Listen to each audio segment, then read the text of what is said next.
বহুল আলোচিত সাবেক ডিবি প্রধান হারুন এখন কোথায় আছেন? দেশ ছেড়ে পালিয়েছেন, নাকি দেশে থেকেই কোথাও গা ঢাকা দিয়ে আছেন?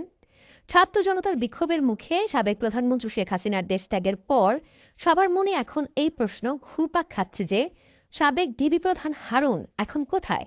গণ অভ্যুত্থানে গত ৫ আগস্ট শেখ হাসিনার দেশ ত্যাগের পর থেকে পলাতক আছেন পুলিশের অন্তত ৫৭ ঊর্ধ্বতন কর্মকর্তা।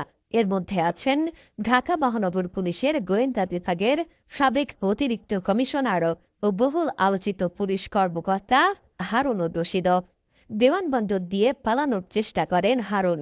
গাড়িতে করে বিমানবন্দরে পৌঁছেও যান তিনি। তবে বিমানবন্দরের টার্মিনালে প্রবেশের আগেই জনতা তাকে দেখে ফেললে তিনি গণপিটুনির শিকার হন। গুরুতর আহত অবস্থায় তাকে সেখান থেকে নিয়ে যাওয়া হয় রাজধানীর একটি বিশেষায়িত হাসপাতালে। সবশেষ খবর পাওয়া পর্যন্ত হারুন সেখানেই চিকিৎসাধীন অবস্থায় আছেন।